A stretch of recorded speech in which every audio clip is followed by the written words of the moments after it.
right away. And can expect maybe some Lee Sin targeted bans as well, as Cuz, while he has not shown crazy performances all around, it kind of stagnated and dropped a bit from what we saw initially. He still has remained a consistently good jungler, just not to the standard that he presented when he first debuted.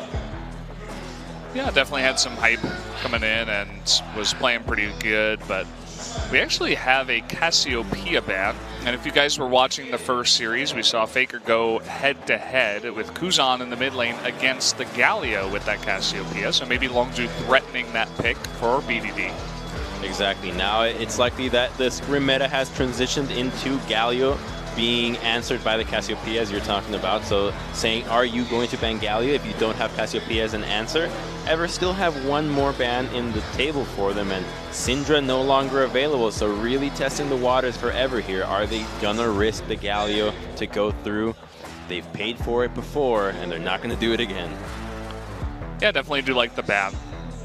And of course, the Kha'Zix is still available, but also Caitlyn, a big pick that has become kind of this ultra late game carry for all the 80 carry players, and they do pick that up first. And Caitlyn, just while you do give her some flack for not being so strong in the early game, her itemization now with the rapid fire means that she can just wave clear for days, similar to Hurricane, but she also has the threat of having an actual skill cap where the use of traps and use of your 90 caliber net to get out of situations will increase your DPS tremendously by having that extra crit damage that makes such a world of difference that you might think, oh, it's just an early to mid game Caitlyn, surely that headshot's not going to hurt, and then bam, you get clapped, and all of a sudden you got a champion that in the hands of Prey, anniversary boy Prey, looking real dangerous against Varus and Orianna.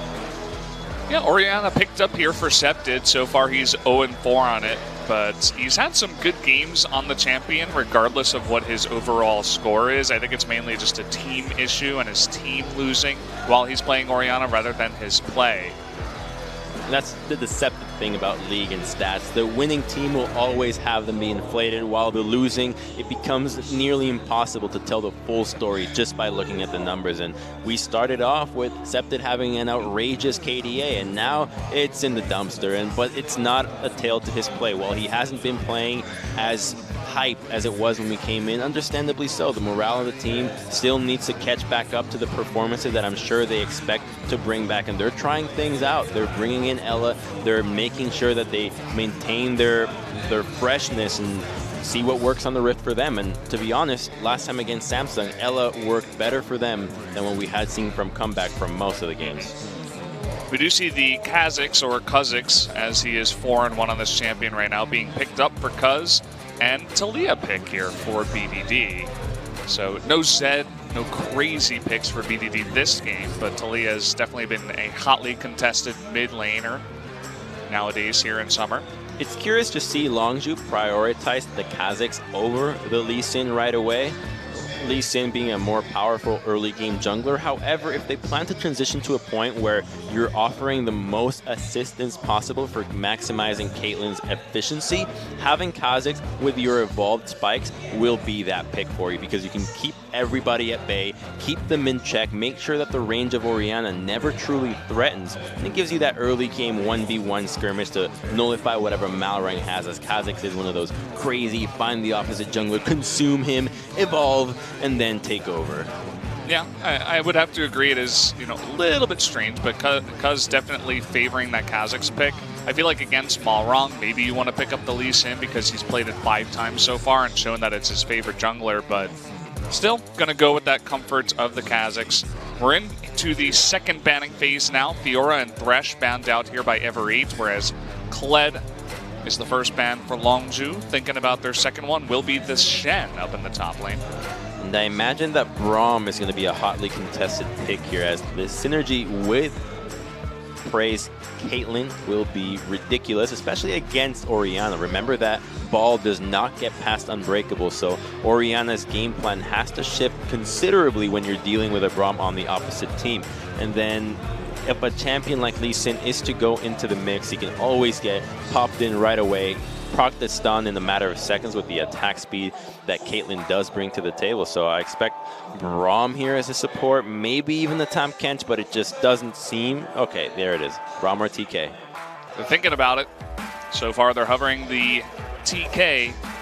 I think when the Jarvan comes out, you go with the Kench instead. You can protect your Caitlyn better against the Jarvan as opposed to the Braum, because now you're no longer dealing with ball as your threat. You're dealing with Jarvan as a ball carrier, and you cannot stop the ball in that situation. Therefore, it makes more sense to have a safer support for this Caitlyn, who will so far have a relatively uncontested laning phase, as we have yet to see the support from Ever to come out. They could still do the Braum themselves, but they have such an ample pool to select from here. Even the Zyra would make sense, but they are just going to choose that as they have so many auto-attacking champions. And these are the little synergies that you want to see be made. That way everybody can proc these spells. If you pick a Braum with a heavy AP lineup, chances are nobody can really get that concussive blows, but even Orianna benefits from attacking targets multiple times and will look to do so during a fight. So I love the pickup here, especially when you're dealing with divers like Renekton and Kha'Zix. Yeah, I think you pretty much summed it up there, Crumbs. What do you think about the Renekton pick on the side for Khan? It's all about the early game here. They have an incredible amount of pushing power in top and middle, and if they can take advantage of that with Cuz, then their game plan becomes nullify the jungler, get your advantage in the bottom side, as you are so well protected between Kench and Caitlyn that the all-in from Varus and Braum cannot happen. So Longzhu looking to get ahead in the top side of the map, and if they can do that while they don't have crazy tools to flank an Orianna and take her out, advantages early game, and an early Herald will put her in a hole that she will struggle to get out of. Yeah, definitely puts a lot of pressure on Tamalrong here, one of these younger junglers. I'm not sure how many people out there have seen some of his interviews, but a very laid-back, kind of meek You mean guy. shy? Yeah, very shy. And timid. Yeah, that's one way to put it. And when there's a lot of pressure on a guy like that, I mean, it's yet to be seen whether or not he can truly perform up against some of these other bigger teams. So far, Ever8 has had a lot of trouble with exactly that, though they did put up a good fight against Samsung. So let's go over the compositions one more time. Renekton, Kha'Zix, Taliyah, Caitlyn, and Tahm Kench. Longzhu. I imagine at least Ever, though, they are in the side. They're at the end of the tunnel. You know, so many people, when they're near death, credit the experiences. It was a revelation. They found new inspiration, and if they can do that now, they're at the bottom of the standings. So they should have a way of playing with no reservations now. Yeah. Lots of love on the side of the skins for Ever8. We'll see if the power of love can bring them a victory here in game number 1 against this very strong, white-hot like fire Longzhu lineup. Let's jump into game number 1 right now.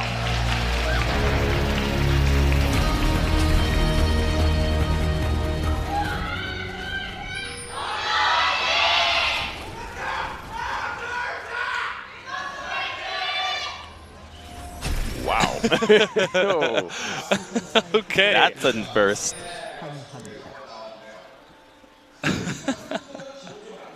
That guy is really into it.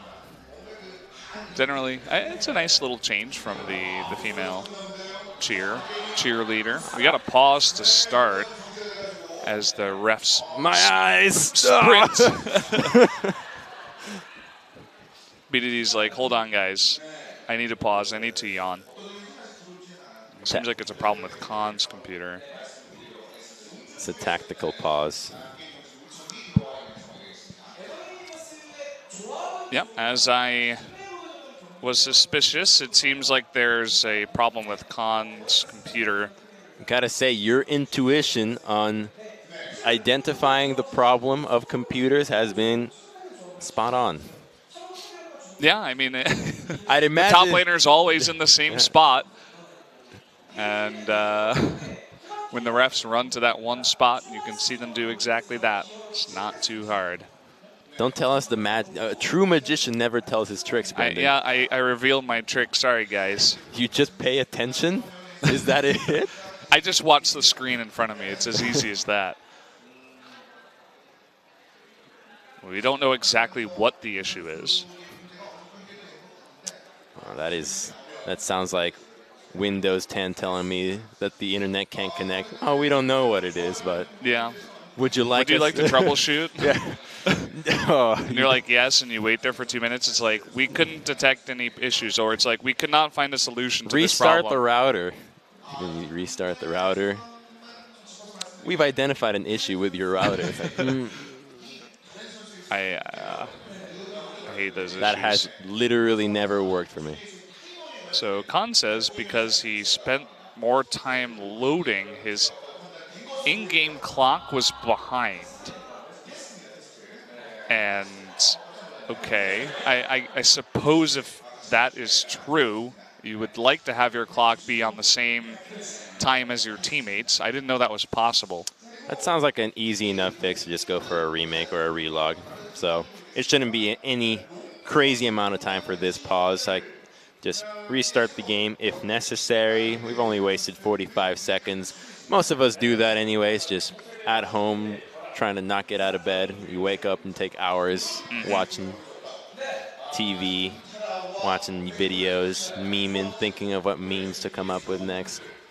Sitting, is that what you do? You've never laid there pondering laid in your bed memes? Pondering thinking what about meme memes. you want to come up with next? What's the meme economy looking like? What's the fidget spinner market up? What's it like right now? Just like you would check the newspaper for stocks, you got to go on r/meme economy, check that out, and see what's popular. See which memes you want to invest into. You know, memes are just a way to cope with existence. That's really what they are. Coping with the eternal sadness of every day. This got really real very fast. That's what memes are for. It's a way of self-expression. A connection with someone. See, I knew this was going to happen because Crumbs was reading. No, that's totally Plato true. in between the matches. Yes, I was reading the 4 Socratic dialogues of Plato in between the matches. Yeah, you don't have that with you right now. No, I do not. Or else I guess you could show the audience, but... Oh, we do have a croissant. Do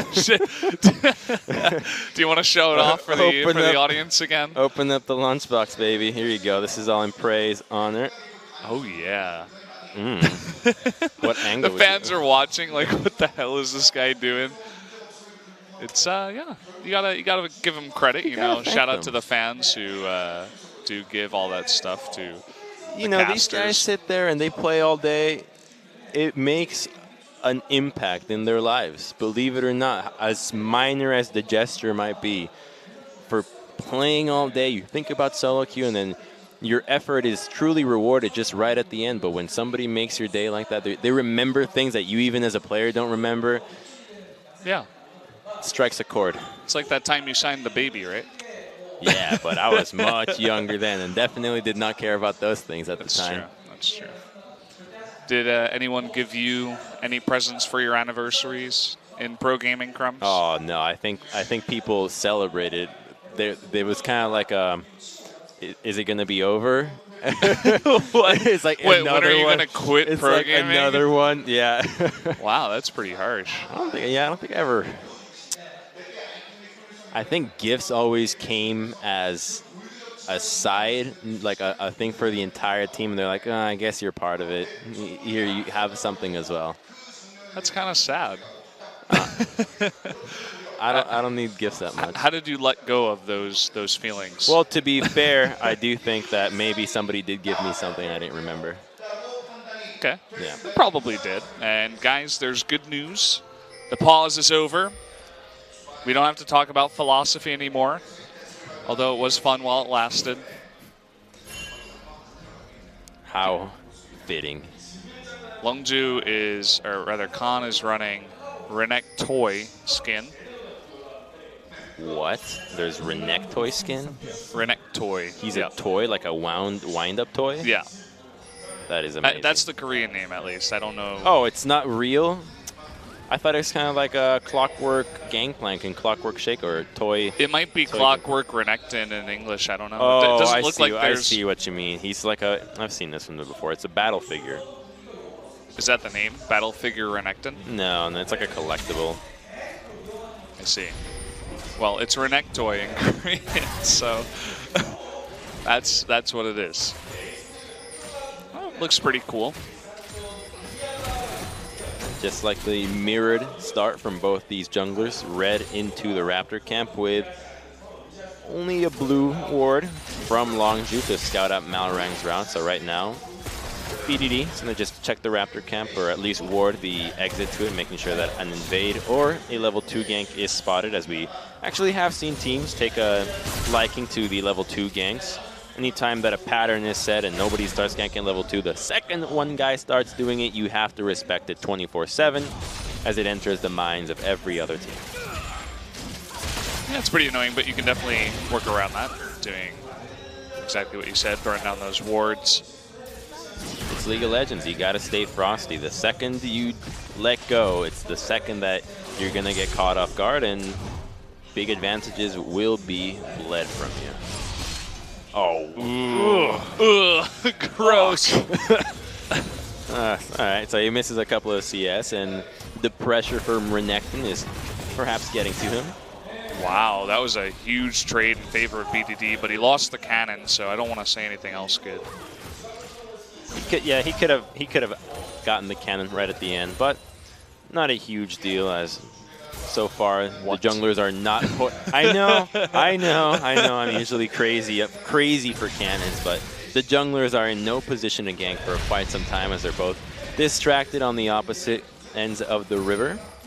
The mid laners playing accordingly. They are well aware that the map has been split, so BDD hugs the left side and Septed on the right side. This beautiful dance of mirrored jungle. Looks like they've done exactly that, as Cuz takes the doubles, and so does Malrang, but on the opposite side. It's like dancing with a long-lost lover in another life. That's what they're doing. Did you see that movie, Your Name, the anime one? Yeah, I did. That was amazing. Yeah, it was I actually really good. cried. Did you? Yeah, it was beautiful. I was close. There was a couple of times I did it where on purpose. I just let go and enjoy it. You just like let this go? dive. Helper might just have to let go and enjoy it, although this is a really good setup what he's trying to do, but really nice patience out of Longzhu. The leap in, and Khan does not go down. First blood over to Cuz. Holy crap, that was so well played by Longzhu on that. Khan's balancing of turret aggro and his slice and dice was impeccable. Not even a summoner got burnt from that. A dive where they both walk away, one turret shot from dying. That's the power that mechanics allow you to have. And this is why so many teams, when you look at, are you willing to spend more money on players? What does mechanics really allow you to do? Will it make these plays happen? Mechanics are the way of the future. I just love the patience where, you know, they set it up so well. Helper it was like a game of chicken. He flashed first, they didn't attack yet. And then he flagged and dragged. Only until after that did they attack. So let's take another look. So they wait for him to blow his cooldowns first. He pulls the trigger a little bit too early, but right here, slice, dice, you're out. And then he leaps in for the final shot. No need to flash out of that one. Beautiful dive. Oh, here comes Cuz. You were talking about that isolated damage. Will not be jumping in for that one. Doesn't want to dive 2 turrets, but does force Malrang to back off. Now the jungle matchup and the top lane matchup are going in the favor of Longzhu. They are playing to this advantage and they're just being relentless. Now this jungle belongs to Kazakhstan. Ever will need to bring more members into this party if they want to collapse. Particularly Braum is, I think, who's going to be able to make a difference. But if he remains pushed under turret and accounted for, then Longzhu will have an easier time continuing this aggression. Missed a bit of a trade, an extended one in the mid lane. Both of the mid laners blowing their summoners. And it looks like Septed got the better end of that, but BDD with a couple of potions, so he can regen. Just showing how tense things are in the mid lane, as getting control of mid will mean that your jungler has an easier time in jungling, as well as allowing your team to collapse sooner. But a 3-man dive is being orchestrated that Septed can only speculate. They did a good job of sniffing this out. You can see that probably MIA calls in the top lane, as well as Malrang invading, might give them some extra information to say, okay, Cuz might be around mid lane.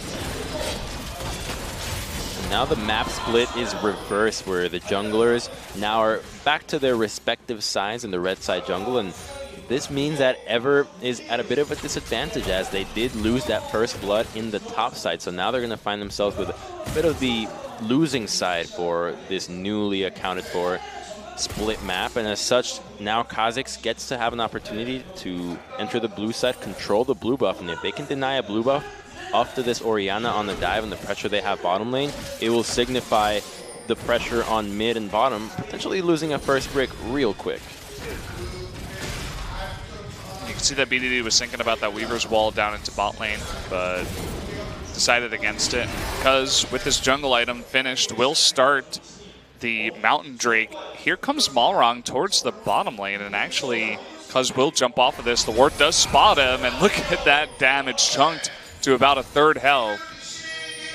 Will he restart that Mountain Drake? Doesn't look like it just yet. Blue buff is about to spawn. I think eyes are on the blue buff here. He's already committed to showing he's on this side of the map. Taking Dragon would be a bit riskier, and all he has to do is control this blue buff. So well-timed pushes from the bottom lane and mid lane from Longzhu are in order if they want to take this blue buff. It has already spawned, and Lee Sin is nowhere to be found. So Longzhu prioritizing the objective that will yield them the most in the future. Yeah, I like the play. You can see Gorilla coming up here too, just in case. And they're going to hand this one over to Cuz. Not even giving that to BDD. Now they have to consider defending their own. They're not going to see Malrang invading blue buff. Okay, he's looking for a dive on, or a gank onto mid on a no summoners BDD, so a shockwave would be it. Looking for it, but Malrang shows himself BDD with the very quick response. So an invade will come out, and it doesn't seem like they're in a position to hand off blue to Septed, which would mean that the matchup in mid remains the exact same. So the junglers are just going to walk away happily off this. Of course, Kha'Zix will get the most out of this, as he is a mana jungler and Lee Sin is not. Oh, he got it. The cannon is secured, boys. It's all good. Money in the bank. You can see very small CS leads in most of the lanes, actually every single one. Top lane about, say about 7 or 8, mid lane about 10, bot lane about 10. In favor of Longzhu, of course. They did pick up the first blood at the same time in the top lane. And while you can say that, yes, they are great laners, and typically you see these guys get lane advantages as little as we see today on their own, notice the pathing that the jungler has taken to allow their lanes to play this way. It first started out on the top side, split the map top side, and let your Renekton get significantly far enough ahead of Jarvan that he can now lane comfortably and start a bit of growing a lead. Even if it's not too massive, it does get Renekton past the early game safely, and get him in a position where you see him be a beast in late game. And the bot lane now, with the pressure they got from Kha'Zix jungling on this side and Lee Sin top side, it means they can push 24/7 and secure first brick in under 10 minutes. Yeah, just no response here, and it looks like Ever8 on the other side, they're just going to go for the Rift Herald. And you can see that Cuz started this Mountain Drake long ago. This is about to be picked up, and maybe they know that this will be the response out of Malrang, but they seem pretty content so far with just the first brick and the Mountain Drake. Yeah, they should be aware enough that Ever is trading the Herald for it, and pings do go out on it right now. Unfortunately, they are not in a position to respond to this, so Ever will have to make the most out of this Herald. This Herald cannot be one of those throwaways for some damage on the turret. It has to take a tower, preferably the mid lane, if they want to make this trade that happened at 10 minutes worthwhile for them. You can see Abyssal Voyage used here by Gorilla to help him and Prey get up into the top lane and save that turret. So they want to make sure they can extend this gold lead, keep it as far ahead as possible for as long as possible. Cuz even making his way up here. Maybe they're expecting Malrang to come support, as he is. So the thought process behind this move from Longzhu is it's going to be better for them to protect their own turret. So whatever's trying to do is grow their lead. They need to increase gold into this game so that the percentage of that they're at a disadvantage goes up and goes down as it becomes less meaningful with more gold into the map. So they're going to try to trade the top lane turret and try to surprise Longzhu. think he should be fine here, yeah. So they're going to try to surprise Longzhu, take that top turret. Whereas for Longzhu, it'll benefit them to grow their lead if they match the dual lane. Not only can they stop an influx of gold happening into the game by trading even more turrets, but by protecting their own, this is the lane where they got the advantage that allowed them to get tier 2s, the tier 1, pretty much by themselves. So they should be able to eventually take down the tier 1 top solo, or at least use the pressure to rotate somewhere else. And they're using that for mid lane in a 5-man roam. Look at this.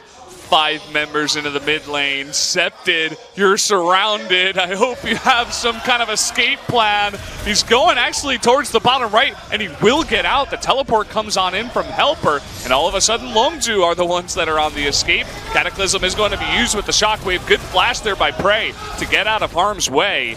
And it doesn't look like Longzhu wants to get this, but a really nice hit of corruption there onto Prey, and the follow-up there by Duel will net him a kill. The follow-up looked a little hesitant from Ever, but eventually the members of the bottom lane arrive and they fully commit when they have all the resources there. So Septed sees the play happening and plays it beautifully. The only danger for this gank is going to be the Renekton, so all he has to do is worry about his positioning. As long as he can escape the Ruthless Predator, he's going to be perfectly fine. So he dances around with Ghost and flashes that out at the last second. So he sees him right here, get away from Renekton, waits for the flash, flashes right in anticipation. So beautifully played from him, and eventually they're playing it cautiously. Okay, we don't know where everybody's at. Shockwave dual lane is about to arrive completely here as Varus just enters the fight from over the wall. Nice chains of corruption, and the flash follow Braum is enough to take him out. Yep, so we return into the top lane. Although Longzhu did lose that kill, still ahead about 2,000 gold in this game. We've got a TP coming behind here in the top lane. We're looking for another dive. And this will be spotted out. Ella trying to recall, and Duel, he does have his summoners.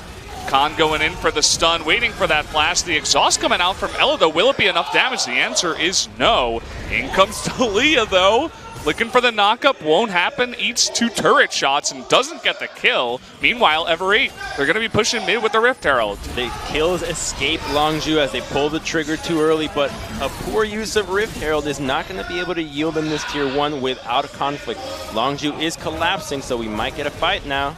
Yeah, it looks like a Rift Herald is taken out, and because he eats that Dissonance from Septed, and they're just going to back off. Don't want to re-engage onto that one.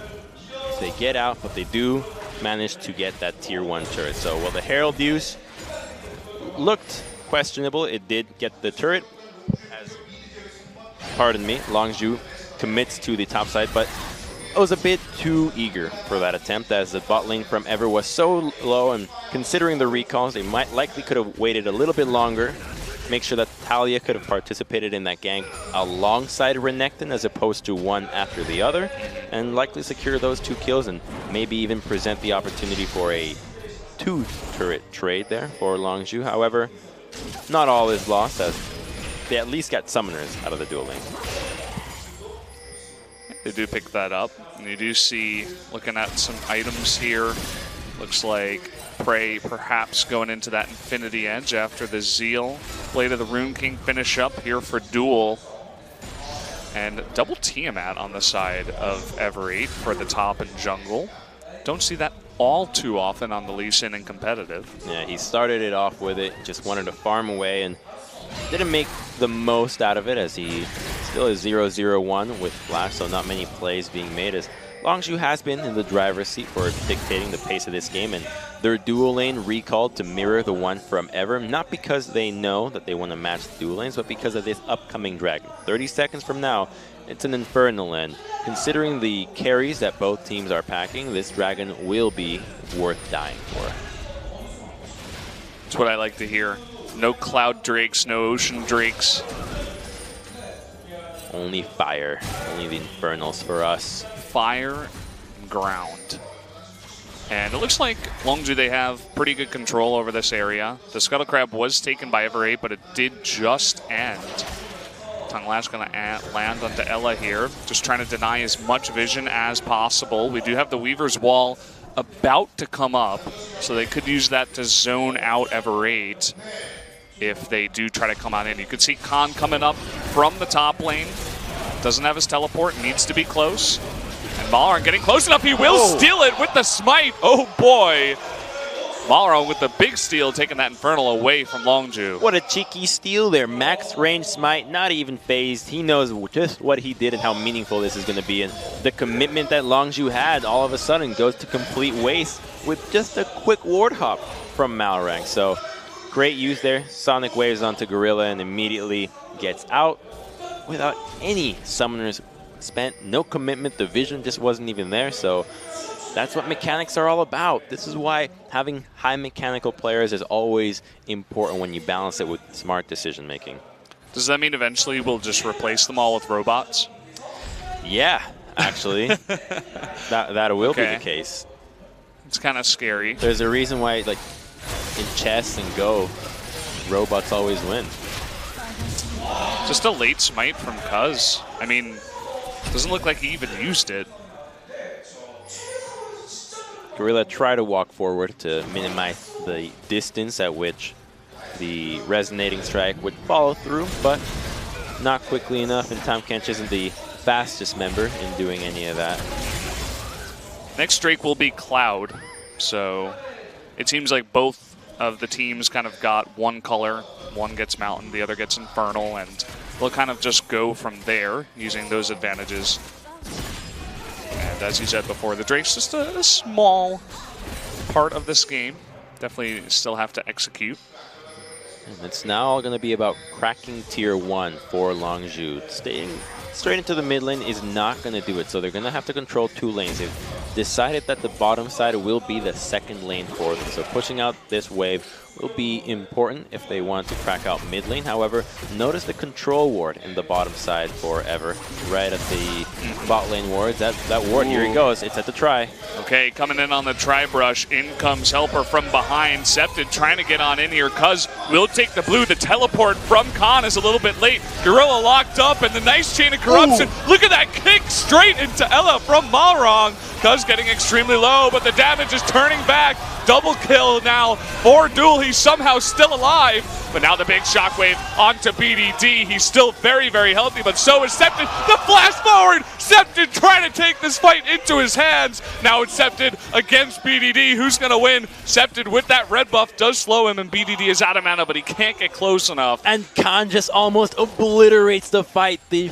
initial came out from the teleport. We saw them go onto Gorilla. Both the Flag and Drag and the Glacial Fissure commits almost entirely to Gorilla. Nobody else is taking any damage. And we're going to take a look right there. Here comes the TP. It's coming into the try. Jarvan is here. The leap is used, and everything gets blown onto the Gorilla. The Flag and Drag, nobody can follow through. Septed is stuck in the outside. Doesn't have an angle for a shockwave, but a beautiful 2-man kick. And immediately as the kick comes through, Ella commits to flashing in, but that's a Renekton that hit a 4-man slice and dive with Talia right in the backline, but the shockwave is good, and this one right here, the flash, Q dissonance, straight into the face, no chance of outplaying it. So sick. What a great fight. Put that in your highlight reel. That was a really fun one to watch. I thought Renekton was going to turn the whole thing around. Yeah, it was really close. Malrang showing up on his Lee Sin tonight. Really I feel like he's really on point here. And that just shows the level of play that is necessary to win one of these fights when the initiation is so botched.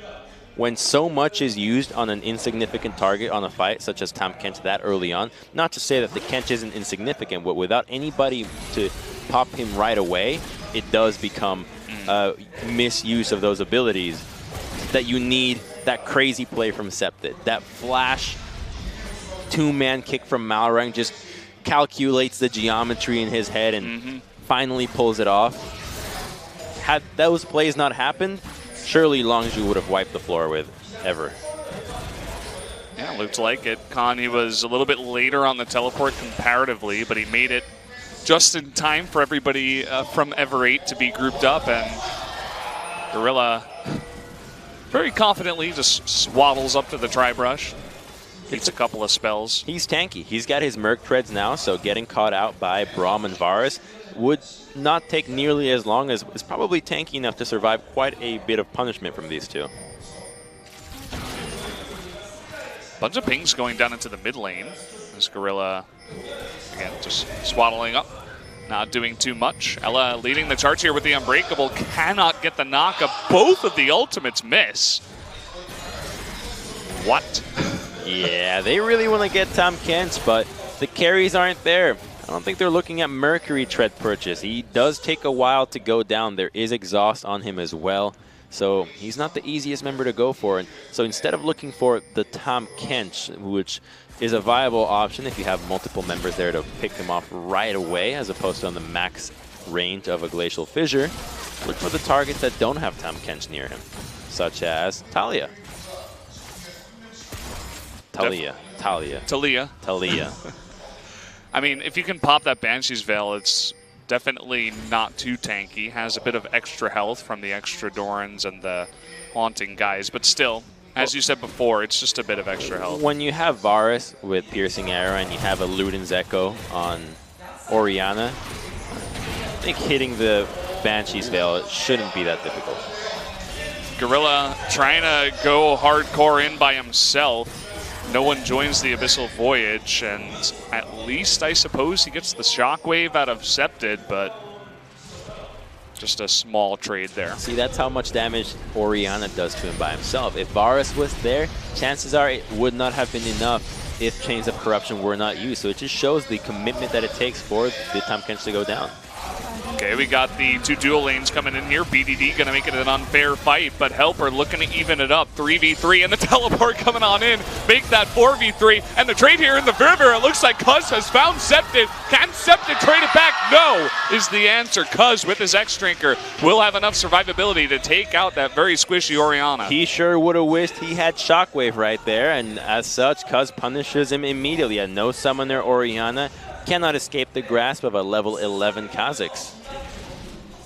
Now on the chase for Elise, and we've seen this go wrong many times. Trying to flash for the stun, and he just ward hops away. Will they re-engage here onto Khan? There's the kick into duel. Khan, though, will be stunned up by those concussive blows. He is going man mode, but he can't quite get enough damage, although he does get duel really low. Will meet his fate. That was incredibly painful with the Titanic Hydra onto the Varus. He saves the heal intelligently, but now they have an idea as to just how much damage this Renekton can deal, and the answer is a heapin' helping. Hamburger Helper coming on in out of this Renekton. That's a saltwater Australian crocodile. That's no alligator. That's true. And, well, we're going to get a replay of this. You can see Scepted, no Shockwave, low on mana. Does do a bit of damage, but Cuz with a really nice find in the river. To be fair, I think if he had Shockwave, he probably would have just gotten Cuz's flash and still would have died. But better than nothing, which was what he did.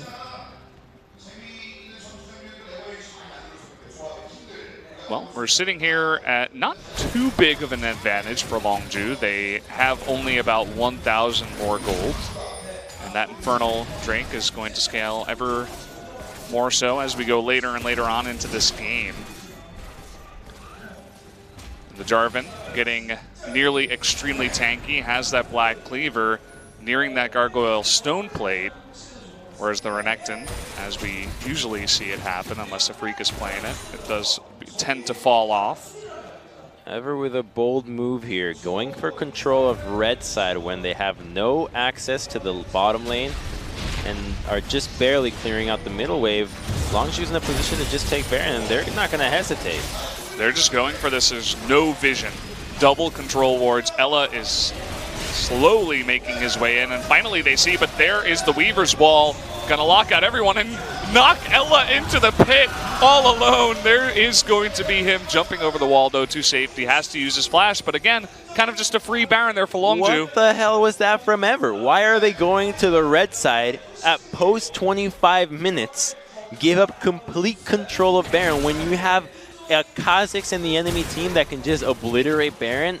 I have no idea why they commit to the bottom side. There's no Dragon coming up next. They didn't even have pressure bottom lane, all for maybe a tier 2. Just so bizarre to go for that move. And Longzhu's like, all right, we'll take a free Baron. Thank you. And we'll see you next game now, I guess, because now with a split pushing Renekton that has been as beastly as it has been in these fights, who's going to defend against him? And successfully? I don't think so. Not looking good for them after giving up essentially that free Baron. And they're trying to make a defense up in the top lane. Looking for the Orianna. Looks like she's up in the top lane. Just couldn't see her on the mini-map. BDD and Cuz, they're pushing mid with the Baron. Darvin is looking for an engage play, but there is no follow-up on anybody else. Oh, and he's eaten a lot of damage even before the fight starts. From the play from BDD. Duel helping to clear out this wave. Looks like the main focus right now is in mid and potentially bot from Khan. All Longzhu's doing is just 1-3-1-ing. 3 in the top, 1 in the mid lane, 1 in the bottom side. And eventually, because of the Baron, Ever will have to respond with a man advantage to any of these sides. And as such, it will open up the remaining pressure point from Longzhu to get turret advantages. And so far, it appears to be mid lane, as that's where they've done most of the damage. And maybe top, or the bottom side, once Talia starts rotating. Here she is, just halfway mid lane turret. Yeah, Cuz just supporting for now, making it so that BDD can get close and knock onto that turret with her range. And in the bottom lane, it looked like, I mean, if you take a look at Helper's health here, he was forced to go back. So a small rotation over from BDD into the bot lane probably means a tier 2 in bot. So the two lanes that they've been able to pressure the most are the ones where the AD carry, where Orianna has not been in, which are mid and bottom. The things will go, but Devour. Oh, here we go, trying to save Prey as much as possible. The flash there by BDD to save his life. Malrong, extremely low, will get out, forced to blow his flash, as did BDD.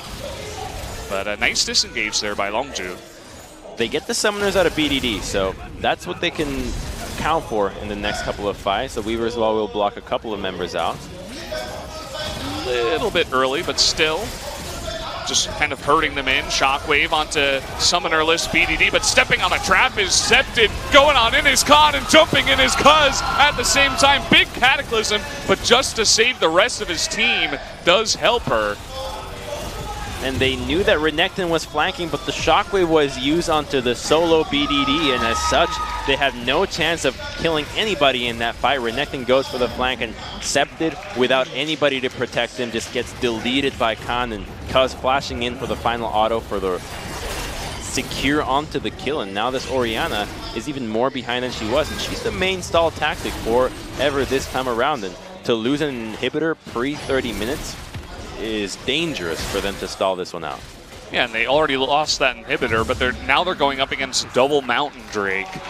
And in the next push, I mean, it's going to be so hard for them to deal with the rush down potential of Longzhu to take a quick Baron, to take a quick Elder, to push a quick lane even, take a quick mid tier 2. So I think the Shockwave's trying to hit more members, maybe hoping that Kha'Zix will step into it, but he walks straight into the trap. As soon as a crit comes in, there's no hesitation on the members of Longzhu. Both Cuz and Can flash right away, eliminate Orianna, and that's their goal for all these fights. Eliminate Orianna, let your Ninja Tabis do the work against Varus. The life of an AD carry. Ninja Tabi, even though it's nerfed, 10% still substantial. Yep. ADC in 2017, lol. Doesn't matter what split it is. Well, they're always in every meta. Then they're always... Caitlyn's pretty good. They were played as mid, support, jungle, top, and AD. And AD. So I think the meme, while true to some extent, ADs are the most common, right? I think it's just the attitude of ADs at times. They're like they're rock stars. They want to have the spotlight. It's like, what? All the farm is theirs. You can't have a piano solo. Only I deserve a vocal solo. You get those guys. Doesn't even play an instrument, just needs to have his own. Yeah, just needs the spotlight, you know?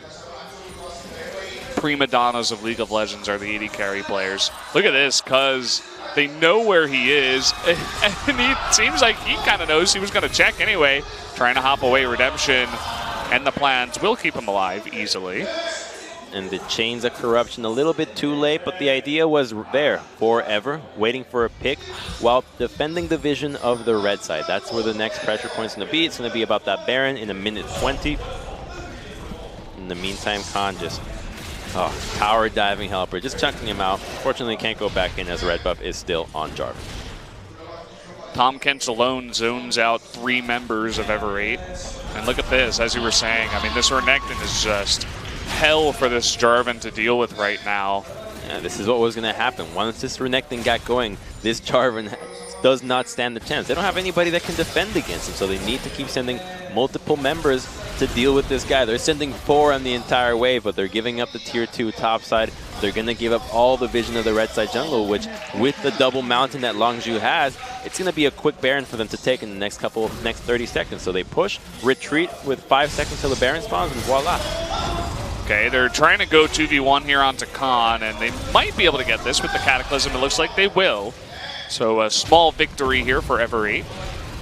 Good response from them. Killing the Renekton means that now they have some breathing room to push the lanes back and start dewarding this jungle. However, they are still under the danger of face checking a nearly blacked out jungle, so they have to always respect that threat, and they do so by utilizing the blue trinket smartly. So Septa pops one in the Raptor camp. Oh, big knock up onto both Malrong and Ella. Unbreakable will save them. And you can see some wards finally making their way into the jungle. Another big knock up onto Helper. Really just trying to chunk out these members of Ever8, not allow them to get too close. And I mean, we're already 33 minutes in. This Caitlyn Prey, he has his QSS on top of 3 items and lifesteal. So he's beginning to hurt. The only one he can't truly hurt is going to be that Jarvan. Once he pops that Gargoyle Stone Play, he's going to be able to tank plenty of Caitlyn auto attacks, but everybody else is susceptible to just getting popped right away. Headshots and crits are too much to handle when it's a mix of such heavy physical and even a splash of magic. Abyssal Voyage and the big slow there from Cuz, 80%. Now they're trying to go for the surround. Cuz from the bottom side, trying to go for that slow once again. And the knock up onto Helper. It just looks like they're trying to zone Ever8 away from this Baron as much as possible. Immediate pings do go towards that Baron, and Longzhu is headed that way. Any pick or any chunk they get is going to make a difference, as especially if it goes onto Malrong. If they force him to base, he's going to have not enough time to get back into the map. Now they're looking for another one. Okay, trying to chunk them out once again. Septed getting lower and lower on mana. There's the Chain of Corruption onto Tom Kent. They make it work. The Cataclysm onto Prey on the left side. But at the same time, on the back foot, Malrong, he goes down to Cuz and Khan, the 2-man assassin crew. And oh boy, eating way too much damage is Ella in the front. Khan and Cuz looking for more assassinations. Duel by himself cannot take off Prey and BDD. And there's going to be the double kill and the ace for Longzhu. And the Khan and Cuz show continues, taking out Malrong from the start and then collapsing onto the backline and the remaining members of Ever8 who had taken down Gorilla. Their commitment to taking down Tom Kent is uncanny. I've never seen somebody just go for Tom Kent so damn much. The Devourer has a cooldown, guys.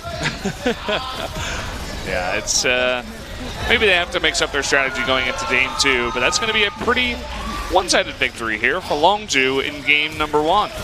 Just great team fighting overall. I love the decision to flash onto Orianna the second she's isolated. Kha'Zix jumps in right away, and even though they can't eliminate her, they force her nearly out of the fight. She has to flash over the wall and is in a position that is not going to be able to do much more, as the Weaver's Wall did come through right at the end. And all smiles and just a casual victory for Longzhu. Yeah, it was close at some points in that game, especially in the big game. I think Longzhu was only about 1,000 gold ahead, but pulling it together was the combination, especially of Khan and Cuz in that game. BDD kind of just following up on that work. I'm just not sure what's going on with the teams these days, where post 20 minutes, you need to be in the Baron side. The only time where it's acceptable to not have control of that side is if you clearly know that the other team, the team that it is winning, is not taking that side. Then it's in your benefit, because you see it as, okay, they want to play it out and we're behind, so the longer the game goes, the better it is for us. But Longzhu, being ahead, have the onus to accelerate the game, control Baron side, and if nobody's going to contest it, that's a freebie, and they do just that. Yep, the downfall of Ever8, the whispers of the red buff, tempting them. Red Malrong, buff. Malrong, come kill me. You You know you love red buff. It gives health regeneration now. That sounds like some crazy schizophrenia there. Red buff talking to you to come kill it. Well, there's no Ivern in this game. We haven't seen that in a while, but it seems like Lee Sin, he was blind. He didn't really know where he was going. Thought he was fighting the Baron. It was actually red buff. They don't really feel the same, I wouldn't think, but... Yeah, teams can do Baron too quickly now, and they're on the mark. I think most Barons have been 25 to earlier, not so much of the crazy later stage Barons. And this is the first dive. And the synergy between these two was just apparent from the first blood, which is just this kill right there. Beautiful execution of the tower dive. And here is when they overstep. They try to go for the 5-man, but it's all about being the ones forcing the opponent to react. Because if you can force your opponent to react, you get to decide the conditions by which you fight. And deciding those conditions means that you're likely to not lose as much if you were to lose a battle. So the fact that they lose a fight into the mid lane, but because they started it and forced the team to respond, means that they are going to be A-okay. Here was this really impressive fight where they burn everything on Gorilla, and they do eventually take him out, but then big boy Renekton makes his way in. They're just shredding through everybody in Talia in the back line, but Orianna with a great shockwave to keep Renekton at bay, finish him off, and then the flash Q here. I wanted him to just go toe-to-toe to the death with BDD and say, who's the real BDD now? But that did not happen. You'll only get that if you know what BDD stands for. Here's where they just gave up Baron for the lulz. Lol, Ella jumping on in, off the wall. Does make it out, but again, just out of position was the jungler. They couldn't contest that Baron. And that one trap that you just saw Prey put down, after the shockwave accepted, he steps on it, forced to flash away, doesn't have shockwave. Khan goes in the backline against 5. Cuz coming on in, these two should both get MVP. No wonder they're at such top of the ladder when they play solo queue, because if you duo queue and you see that synergy in your solo queue games and it translates on the stage here, it's a beautiful thing to watch. Yeah, so Longzhu, they get another win under their belt. Look at the teamwork there in the damage. Even Kha'Zix's almost up there. And both BDD and Prey, 16.9. Teamwork makes the dream work, and that's exactly what the motto should be for Longzhu. The teamwork that this team has displayed for how young they are as a roster is impressive, to say the least. Time and time again, their mechanics surpass that of their opponents, while their team play is still seeing some areas where it could improve, especially where they played against SKT, where SKT had a fantastic series against them, and so did they. One of the greatest games of the season so far. The team overall has such a high ceiling.